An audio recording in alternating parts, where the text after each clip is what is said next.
My name is Colleen Moretti, editor of Cure Magazine.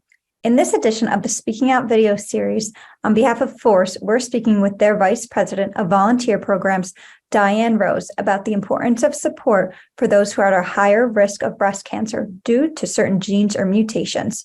Hi, and welcome, Diane. Hi, Colleen. So to start, we often talk about support for those, with cancer, but what about those who have not yet been diagnosed and have that higher risk of breast cancer due to a gene or mutation? Why is support so important for them as well? Yeah, support is really critical for everyone in our community, those who are diagnosed with cancer and those who are at high risk due to a gene mutation. And we refer to those people as survivors. We also have people, who know there's a mutation in their family, but they haven't tested yet, or those who have tested and they received a negative test result or a variant of unknown significance. And then we also have to think about their caregivers. All of these people need support. People are affected by hereditary cancer, have different mutations that put them at risk for breast cancer and other cancers, and they have different questions. They're in different situations. Many of these decisions that must be made, really depend on your cancer diagnosis or that risk of cancer. And so it's so beneficial to talk with someone who understands what you're going through. For people who are diagnosed with breast cancer, they're going to have specific questions and very specific decisions depending on that diagnosis. And many of the genes that increase risk for breast cancer also increase the risk for other cancers. So it's important to talk with someone who's been personally affected, by hereditary cancer, has that same gene mutation, has the same type of breast cancer and the same risk for other cancers, so that they can really have a comprehensive discussion to help make, the best possible decisions for their care. How can support benefit those people who are at a higher risk of breast cancer? Support offers people the chance to connect with someone who's been in the same situation and made similar decisions. We talk about people walking in the same shoes. Many people find comfort knowing that they aren't alone, and that's huge. Knowing that they can talk with someone, or depending on the support platform, maybe they can talk with many others at the same time who truly understand the decisions that they're facing. So learning about all of your options is very helpful as you're having these conversations.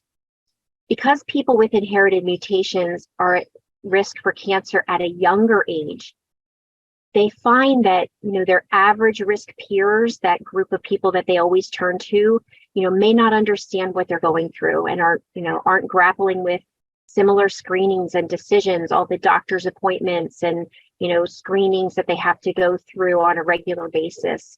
And so these people, while they can offer you support, they might not be able to understand exactly what you're going through and offer that specific support that you really need. Absolutely. So what kind of support can Force offer those patients then? So Force offers a variety of free support programs. We know that people like to receive support in different ways, and so we have options for them. And people can find this information on our website, under support. So our peer navigation program matches cancer survivors or people at high risk or their caregivers to a trained peer navigator volunteer. And that person offers support and resources that are personalized for each person's situation. And they do that over the phone and by email.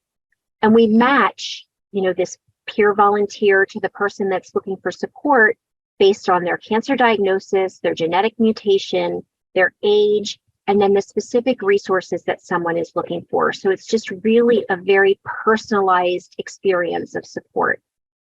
We also offer support meetings virtually, and now we are back to in-person support meetings.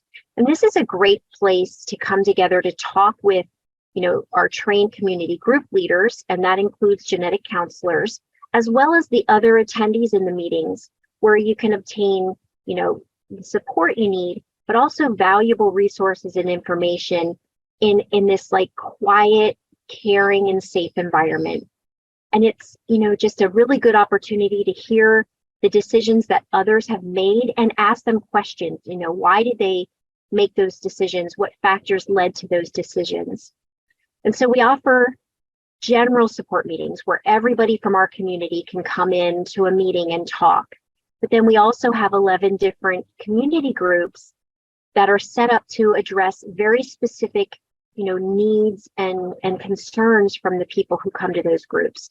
So we have, a survivor group and a young survivor group, a previvor group and a young previvor group, LGBTQIA community, men, people of color, meetings in Spanish and American Sign Language, people with Lynch syndrome, and caregivers and parents. We also have an online message board and a private Facebook group, and those are, of course, available 24/7. And it's that, online connection that people have who are affected by hereditary cancer, where they can still, come together as a sense of community. We also have a toll-free helpline where trained volunteers return calls, and we provide that support in English and in Spanish. And we have a dedicated genetic counselor helpline, and that's available where a genetic counselor can answer general genetic related questions. And we've just heard over and over how supported people feel who've used our programs. Talking with someone who truly understands really helps them gain that information that they need to feel confident in taking the next step. Absolutely. Well, thank you for joining us and speaking on this topic today. Thank you.